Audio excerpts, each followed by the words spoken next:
What is good, family? Roll with me as I fly to Miami, Florida to shoot a one-day event for one of my favorite clients. Let's get it.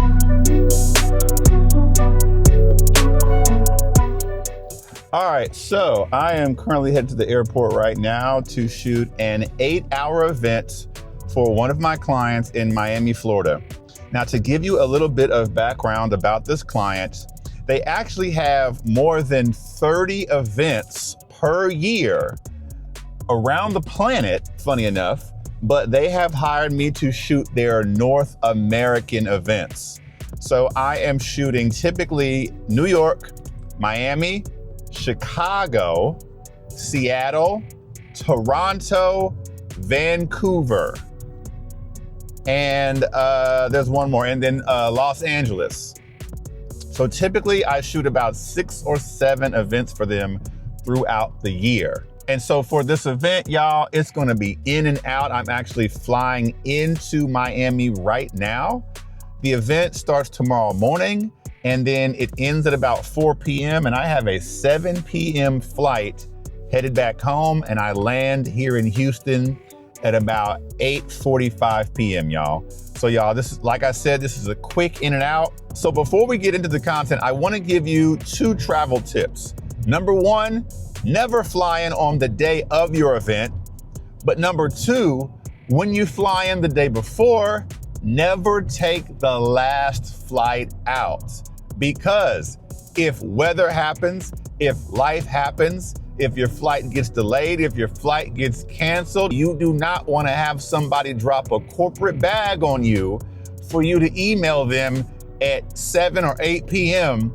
Hey guys, I ain't gonna be there. They might not even see that email. They might not see it till the following morning. A lot of things are going on. It's just gonna put a very, very bad taste in your client's mouth. So my rule of thumb for traveling in the day before is I always like to get a flight typically no later than noon. Doesn't matter where you live. I always recommend getting a noon flight.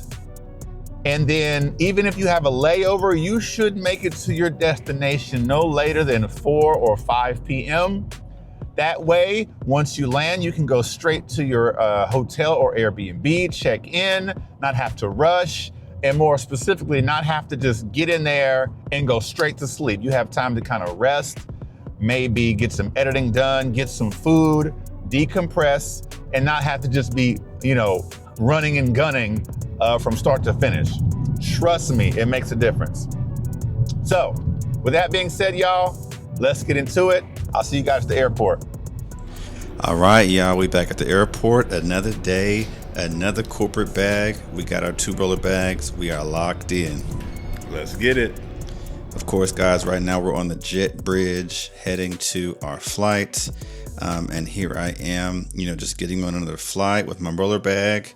And of course, let's go ahead and get everything packed up so we can get into these friendly skies. So we are here at the Miami airport. It is 3:25 p.m. My flight actually landed an hour early, which is insane.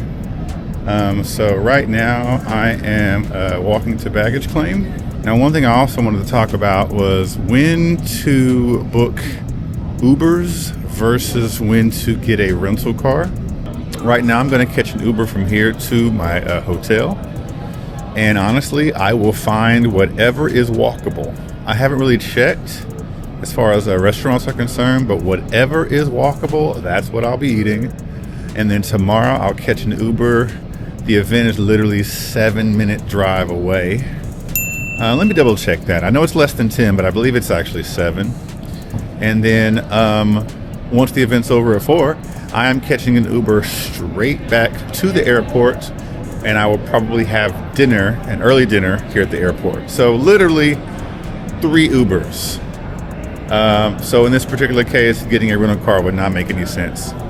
Anyway, guys, I am headed to head towards baggage claim. I'll holler at you guys. All right, so now I'm on the tram headed to baggage claim. The Miami airport is actually a pretty decent size. And of course, right here, I am in the garage headed to hop into my Uber. Let's go ahead and get to this hotel. All right, so let's talk about travel a little bit deeper. So right now it is 5:12 p.m.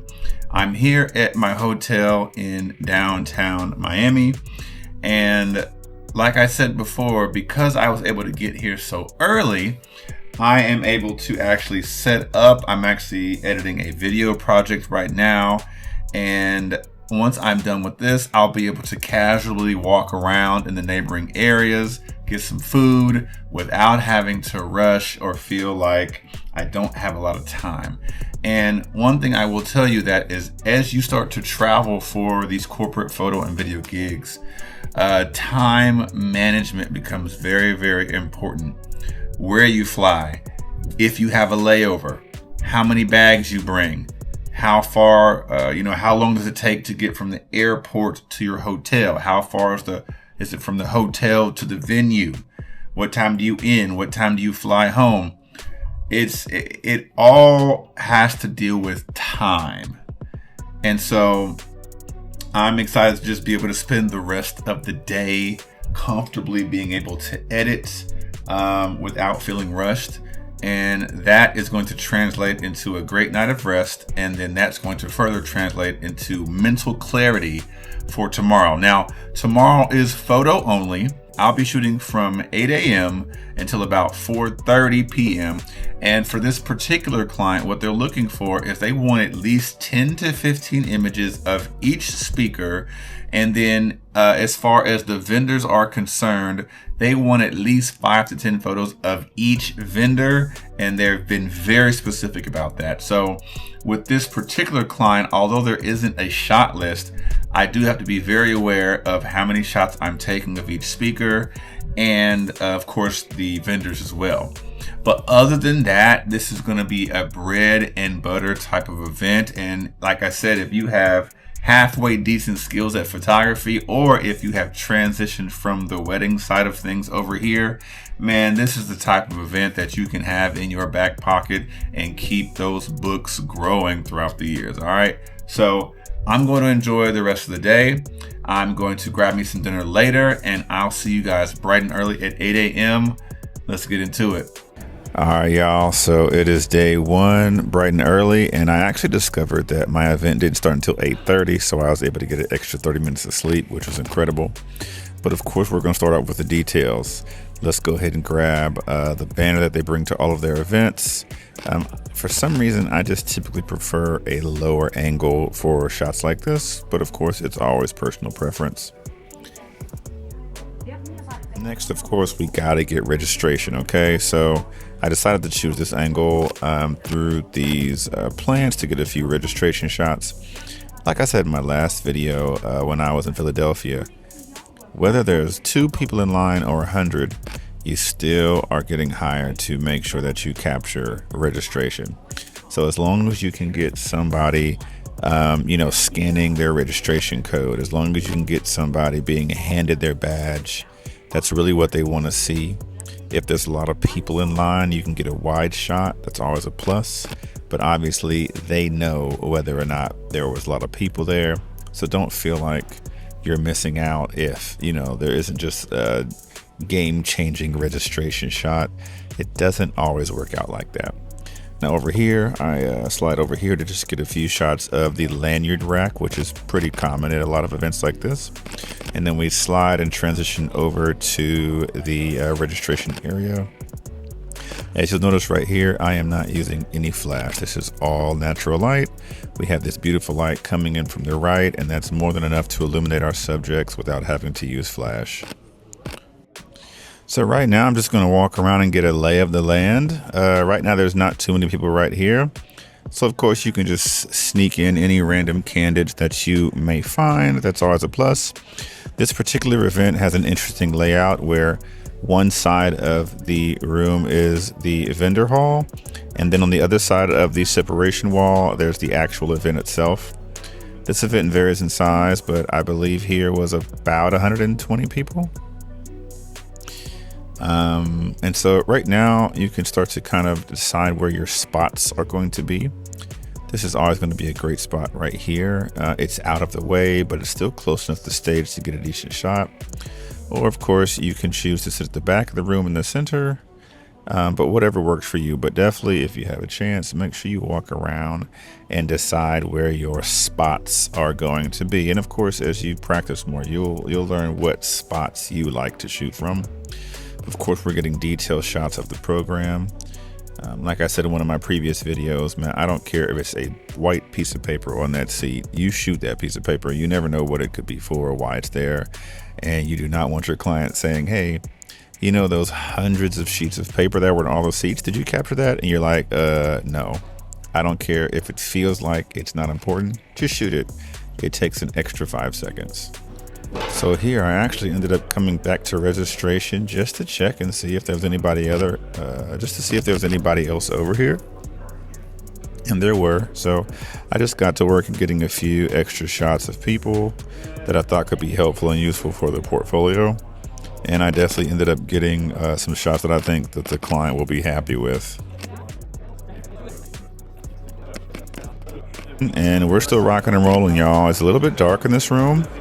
But my personal preference is I always try not to use flash when I am at any event. I just really prefer the look and feel of natural light, and I think it goes well with my editing style. So even though it is dark, I find this bright light source and use that to illuminate my subjects. Here I wanted to show you guys my setup. I am not lying when I tell you that I have one camera, one lens, and one flash to rule them all. I do have my quick release strap here, and if you see me at an event, this is how I will be posted up at the back of the room, just ready to show up and do some damage. One thing I've also learned is that even if there's an empty room, there's still always opportunities to capture things. I look to my left and notice that he's illuminated with that light. Then right next to that, I noticed that she's looking at her program in a well-lit area. So guess what? We have an opportunity to walk up and get a shot of that program as well. This is how it turned out. Okay, so now people are starting to file in the room. So again, I am on the right side of the room, which is the side that's closest to the stage. I initially thought that this would kind of be where I'd have to live, quote unquote, for the majority of the day. But I actually discovered that this event was going to be easier than I thought because of the orientation of the room. I actually ended up not having to stay here. All right, so now I have transitioned over to the other side of the room just to get a few wide and sort of medium shots of the speaker. And essentially for the rest of the day, I'm just going to be going from the left side of the room to the right side of the room if I want a variation in angle. But for the most part, I'm probably going to live in the middle of the room. Now, once I feel like I've gotten that bread and butter shot, I will come over and try to get a few, if you want to call it a fringe angle, right? A kind of different angle that will give the client some variety when it comes to, you know, being able to show images from the event. Yes, you want to give your client shots that are dependable and repeatable, but you don't want to give them the same shots over and over. And as you can see, guys, it's only 10 o'clock in the morning. We're just getting started. But guys, this is how the rest of the day is going to go. Now, something great happened, and one of the guys from the AV team actually brought me a chair so I could sit down. And funny thing is that I had the perfect vantage point while being seated. So I kid you not, for about 90% of this event, I was literally sitting right here while I shot this event. Now, no, this is not common at all, and I would highly recommend you do not look for a way to sit down while taking your images, unless of course you sit in the front row. But I would highly recommend you do not attempt to sit down at the back of the room for every event. That may not be received well. But honestly, guys, man, we're gonna be rocking and rolling for the rest of the day, getting left side, right side, and middle of the room, and just kind of experimenting with fringe shots like this, just to have some fun. So just for a quick check-in, it is 11:53 a.m. And as of right now, I have taken 660 photos And yeah, like I showed you guys inside, man, it is wash, rinse, and repeat. We're going to make sure that now that we have established the spot that's honestly going to give us the best photos while allowing us to still sit down. I mean, you can't beat that. And like I've said before, you may feel like you're being lazy. Do not feel like you are being lazy. Your client is paying you to take photos. They are not paying you to stand and move around and take photos. That is not what they're paying you for. Okay. Now, of course, if and when you decide, you want to get a different angle based on how the person on stage is standing, that's a different thing. And of course, I'm not going to sit there the entire rest of the day. I will get up and move here and there, but for the most part, I will be sitting down because literally, I mean, the vantage point is perfect. That's just the brief aside. But anyway, guys, there's a quick networking break happening inside right now. So I just wanted to slip outside and just give you guys a quick update, man. It's been about 3 hours since I arrived. The day is going smoothly. No issues whatsoever. And man, my feet do not hurt, which is which is always good. And that's another reason why you also want to sit down, because you want to save your feet.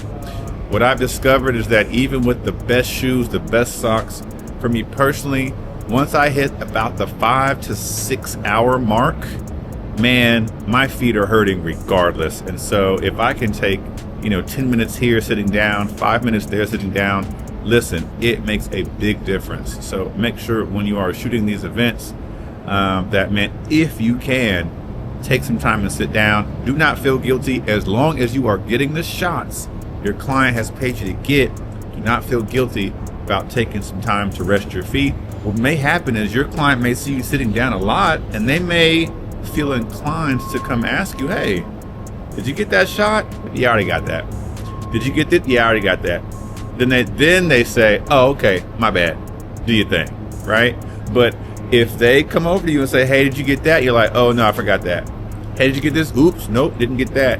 Then that's when they're going to look at you like, okay, why are you sitting down then? So make sure you get your shots, you get what you're supposed to do.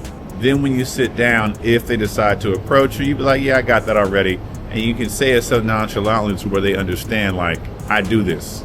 Like, this isn't like my first time here. I know what you're looking for. I've already anticipated it. I got you covered.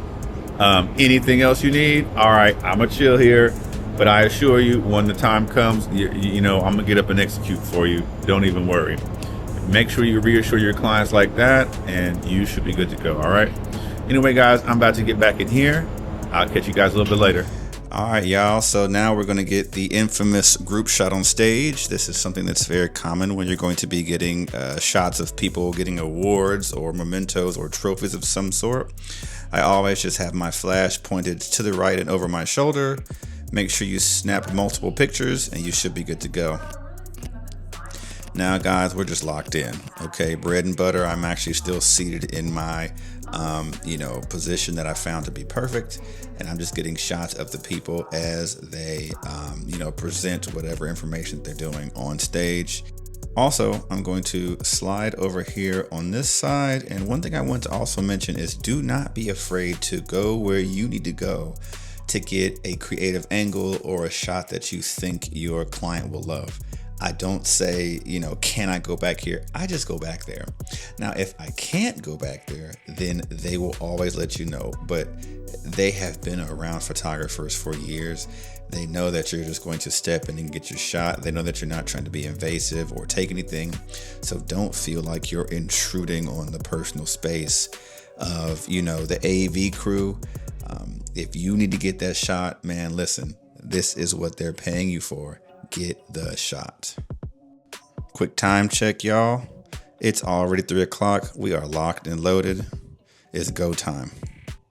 Now, in this particular case, this is a panel discussion, and to get a better vantage point, I went ahead and sat down just a few rows back just to make sure I could get the exact shot that I needed. And of course, guys, I went over here to the right just to get a different vantage point, just to make sure I had a few more options when it came to editing. Like I've always said before, get to where your spots need to be. If you have to get over to the side, it's cool. You'll notice that I step a little bit closer and I keep inching slowly towards the stage. Don't make any sudden movements. Don't walk very fast. Just slowly and quietly get into position. And you'll find oftentimes that your clients and people say, man, how did you get these shots? Where were you? We didn't see you. We didn't hear you. This is a great way to operate when you're in this environment. All right, guys, we are almost at the end of our event here. So we're just going to go ahead and make sure we get a few more photos as they wrap up this final panel discussion.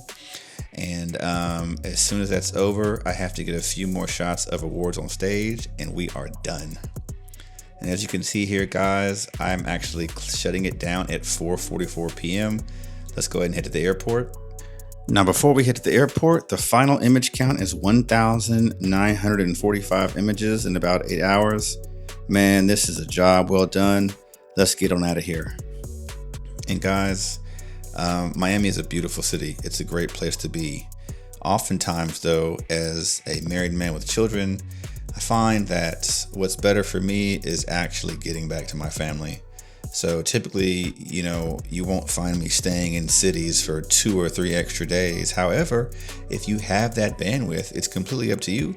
Man, grab an extra day in a city like Miami or Chicago, depending on the time of year.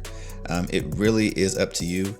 And like I say, if that's the lifestyle you want to live, to be able to travel, man, doing corporate work is a great way to get out and see the country, see cities you've never been to.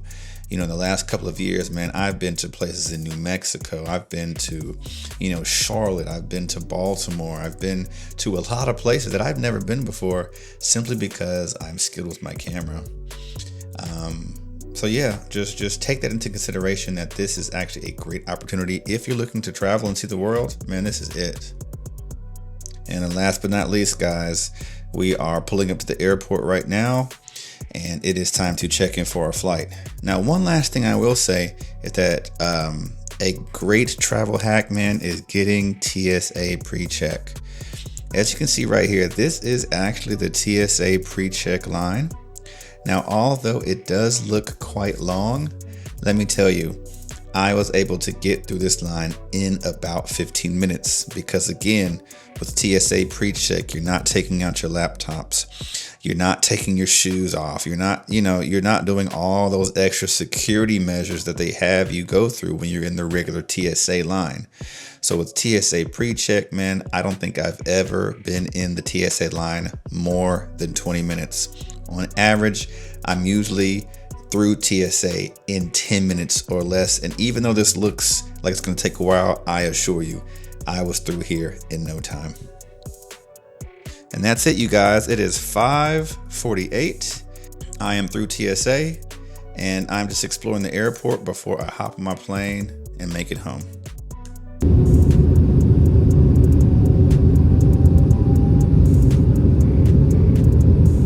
What is good, family? It is currently 9:05 p.m. I am back in Houston, and I just got a baggage claim. Just got my bags, and I am here in the parking garage. And y'all, that's a wrap, man. Like I said, we got in, we got out, we made our money, and we are headed back home. So guys, this is just another day in the life of, traveling nationwide to do corporate photo and video. There's going to be some days that are easier than others. Some jobs that are easier than others, some days that are longer than others. But as always, guys, the goal of my content is just to show you what it looks like and that it is possible if it's something that you want. So listen, guys, if you found this helpful, if you want to see more content like this where I show you the behind the scenes of what it actually takes to do this at a high level, then go ahead and hit that like, share, and subscribe button as I load my suitcases into the trunk of my car. And just follow me, guys, because I am, you know, the goal is growth. The goal is scaling. And if that's something that interests you, let's do it together. Anyway, that's it for now. Corporate JT signing out. Keep shooting.